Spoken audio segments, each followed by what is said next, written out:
ಆತ್ಮೀಯ ಗೆಳೆಯರೆ, ಎಲ್ಲರಿಗೂ ನಮಸ್ಕಾರ. ನಮ್ಮ ನಾಡಿನಲ್ಲಿ ಮಾಧ್ಯಮದವರಿಗೆ ಅಥವಾ ಮಾಧ್ಯಮ ಅಂತ ಒಂದು ಜವಾಬ್ದಾರಿತ ಸ್ಥಾನದಲ್ಲಿದ್ದಂತಹ ಒಂದು ಜವಾಬ್ದಾರಿ ಸಂವಿಧಾನದ 4ನೇ ಅಂಗವಾದಂತಹ ಮಾಧ್ಯಮ ತನ್ನ ಜವಾಬ್ದಾರಿಯನ್ನು ಮರೆತು ಒಬ್ಬ ವ್ಯಕ್ತಿಯ ತನ್ನ TRPಗೋಸ್ಕರ ತನ್ನ ಯೂಟ್ಯೂಬಿನ ಅಥವಾ ಇನ್ನೊಂದು ಸೋಷಿಯಲ್ ವಿಡಿಯೋದ ವ್ಯೂಸ್ಗೋಸ್ಕರ ಒಬ್ಬ ವ್ಯಕ್ತಿಯ ಹಿಂದೆ ಹೋಗ್ತಾ ಇದೆ. ನಮ್ಮ ರಾಜ್ಯದಲ್ಲಿ ಎಷ್ಟೋ ಕೆಲಸಗಳಿದೆ. ಸರ್ಕಾರ ಮಾಡಿದಂತಹ ಅಥವಾ ಪ್ರತಿಪಕ್ಷಗಳು ಮಾಡುತ್ತಿರುವಂತಹ ಅಥವಾ ನಮ್ಮ ನಾಡಿನ ರಾಜ್ಯದ ದೇಶದ ವಿಷಯಗಳನ್ನು ಮಾತನಾಡಬೇಕಾದಂತಹ ಮಾಧ್ಯಮದವರಿಗೆ ಈಗ 24 ಗಂಟೆ ದರ್ಶನ್ ದರ್ಶನ್ ದರ್ಶನ್ ದರ್ಶನ್ ದರ್ಶನ್ ರವರ ದರ್ಶನ ಮಾಡುತ್ತಾ ಇದ್ದಾರೆ. ಯಾರಿಗೆ ಸಿಟ್ಟು ಬರುತ್ತೋ, ಯಾರಿಗೆ ಕೋಪ ಬರುತ್ತೋ, ಯಾರಿಗೆ ನನ್ನ ಮಾತು ಇಷ್ಟವಾಗಲ್ವೋ ಯಾವುದೇ ತೊಂದರೆ ನಮಗಿಲ್ಲ. ಒಬ್ಬ ವ್ಯಕ್ತಿಯ ಹಿಂದೆ ಹೋಗುವಂತಹ ಸಮಯ ಇದೆ ಅಥವಾ ಅವರು ಮಾಡಿದಂತಹ ತಪ್ಪುಗಳನ್ನು ತಿದ್ದಿಕೊಳ್ಳುವಂತಹ ಒಂದು ಸಂದರ್ಭವೂ ಸಹ ಇದೆ. ಆದ್ರೆ ನಮ್ಮ ಮಾಧ್ಯಮದವರು ಒಂದು ತಿಂಗಳು ಏನಾಯ್ತು ದರ್ಶನ್ ರವರ ಈ ಒಂದು ಪ್ರಕರಣ ಅವರ ಹಿಂದೆನೇ ಇದ್ದಾರೆ. ಕೇಳಲಿಕ್ಕಿರೋದು ಒಂದೇ ಮಾಧ್ಯಮದವರಿಗೆ, ದರ್ಶನ್ ಬಿಟ್ರೆ ನಿಮ್ಗೆ ಬೇರೆ ಏನು ನ್ಯೂಸ್ಗಳೇ ಸಿಕ್ಕಲ್ವಾ ಅಂತ. ಒಬ್ಬ ವ್ಯಕ್ತಿಯನ್ನು ಅವನಿದ್ದಂತಹ ಸ್ಥಾನ ಆತ ತಪ್ಪು ಮಾಡಿದ್ನೋ ಅಲ್ಲ ಇಲ್ವೋ, ತಪ್ಪೋ ಸರಿಯೋ ಅದೆಲ್ಲ ವಿಷಯ.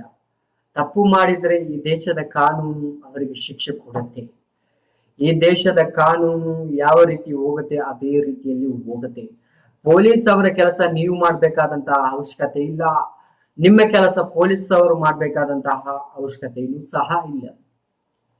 ಆದ್ರೆ ನ್ಯೂಸ್ ನೋಡುತ್ತಿರುವಂತಹ ನಮಗೆ ಸಾಕಾಗಿ ಹೋಯಿತು. ಪ್ರತಿ ದಿವಸ ದರ್ಶನ್ ಇದು ಧರಿಸಿದ್ರು, ದರ್ಶನ್ ಆ ಶರ್ಟ್ ಹಾಕಿದ್ರು, ದರ್ಶನ್ ಕೈಗೆ ಬಳೆ ತೊಟ್ರು, ಕನ್ನಡಿ ಹಾಕಿದ್ರು, ಬಾತ್ರೂಮಿಗೆ ಹೋಗುವಾಗ ಅವರಿಗೆ ಕುರ್ಸಿ ಸಿಕ್ಕಿತ್ತು. ಎಲ್ಲ ಸರಿಯೇ. ಈ ದೇಶದ ಕಾನೂನು ಏನಿದೆ, ಸಂವಿಧಾನ ಏನಿದೆ, ಅದಕ್ಕೆಲ್ಲವೂ ಸಹ ತಕ್ಕದಾದಂತಹ ಯಾವ ರೀತಿಯಲ್ಲಿ ಮಾಡಬೇಕು ಆ ರೀತಿಯಲ್ಲಿ ಮಾಡಿಕೊಡುತ್ತೆ. ಅದನ್ನು ಇಟ್ಕೊಂಡು 24 ಗಂಟೆಯಲ್ಲಿ ನೀವೇ ಇದು ಪಡ್ಕೊಂಡ್ರೆ ಏನ್ ಮಾಡ್ಬೇಕಾಗುತ್ತೆ? ನಿಮಗೆ ಬೇರೆ ಏನು ಕೆಲಸ ಇಲ್ಲ.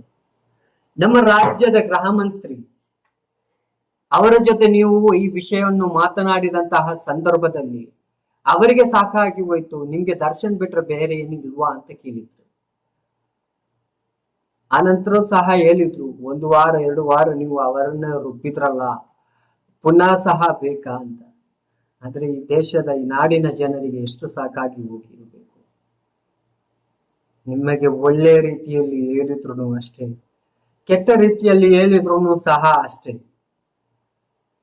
ದರ್ಶನ್ ಒಂದು ಒಳ್ಳೆಯ ನಾಯಕ ಅಂತ ಕೇಳಿದ್ರೆ ನಾಯಕ ಆಗಿರ್ತಾನೆ. ಮನುಷ್ಯನಿಗೆ ತಪ್ಪು ಮಾಡ್ಬೇಕಾದಂತಹ ಯಾವ ಸಂದರ್ಭದಲ್ಲಿ ಸಹ ತಪ್ಪು ಮಾಡ್ಬೋದು. ಯಾರು ಸಹ ಒಳ್ಳೆಯವರಲ್ಲ.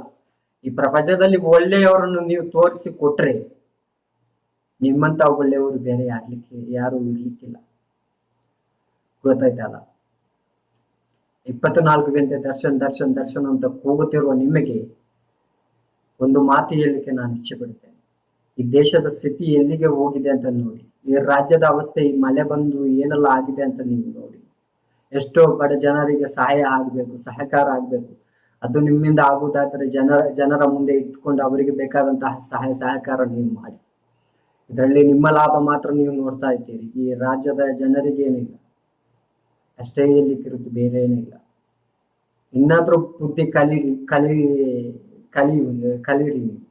ಇನ್ನು ಯಾವಾಗ ಸಾಕಾಯ್ತು ನಾವು ನೋಡಿ ನೋಡಿ ಯೂಟ್ಯೂಬ್ ನೋಡಿ ಟಿವಿ ನೋಡಿ ಎಲ್ಲೇ ನೋಡಿದ್ರು ದರ್ಶನ್ ದರ್ಶನ್ ದರ್ಶನ್. ಕರ್ನಾಟಕದಲ್ಲಿ ದರ್ಶನ್ ಬಿಟ್ರೆ ಬೇರೆ ಯಾರು ಇಲ್ವಾ? ಈ ನಾಡಿನಲ್ಲಿ ಈ ದೇಶದಲ್ಲಿ ಯಾರು ಕೊಲೆ ಮಾಡ್ಲಿಲ್ವಾ? ಯಾರು ತಪ್ಪು ಮಾಡ್ಲಿಲ್ವಾ? ಯಾರು ಜೈಲಿಗೆ ಹೋಗ್ಲಿಲ್ವಾ? ದರ್ಶನ್ ಮಾತ್ರ ನಾ ಜೈಲಿಗೆ ಹೋದದ್ದು, ಹೌದಾ? ನನ್ನ ವೀಕ್ಷಕರಿಗೆ ನಾನು ಹೇಳಲಿಕ್ಕೆ ಇರೋದು ಒಂದೇ, ಒಳ್ಳೆಯದು ಕೆಟ್ಟದು, ಕೆಟ್ಟದು ಮಾಡಿದವರಿಗೆ ಒಂದು ತಿದ್ದುವಂತಹ ಅವಕಾಶಗಳಿರುತ್ತೆ ಪ್ರಪಂಚದಲ್ಲಿ. ಆ ಅವಕಾಶ ಮಾಡಿಕೊಡಿ. ನೀವು ಪುನಃ ಅವನು ಸರಿ ಇಲ್ಲ, ಅವನು ಹಾಗೆ, ಅವನ್ ಹೀಗೆ, ನೀವು ಅವರಿಗೆ ಬೆರಳು ತೋರಿಸುವಾಗ ಆ ಬೆರಳು ನಿಮ್ಮ ಮುಖಕ್ಕೆ ಹೊಡೆಯುತ್ತೆ. ನೀವು ಹೇಗಿದ್ದೀರಿ ಅಂತ ನೋಡಿ ಅಂತ. ಗೊತ್ತಾಯ್ತಲ್ಲ ವೀಕ್ಷಕರೇ? ಯಾರನ್ನು ಸಣ್ಣದು ಮಾಡ್ಲಿಕ್ಕೆ ಹೋಗ್ಬೇಡಿ, ಯಾರನ್ನು ಸಹ ದೊಡ್ಡದು ಮಾಡ್ಲಿಕ್ಕೆ ನೀವು ಹೋಗ್ಬೇಡಿ.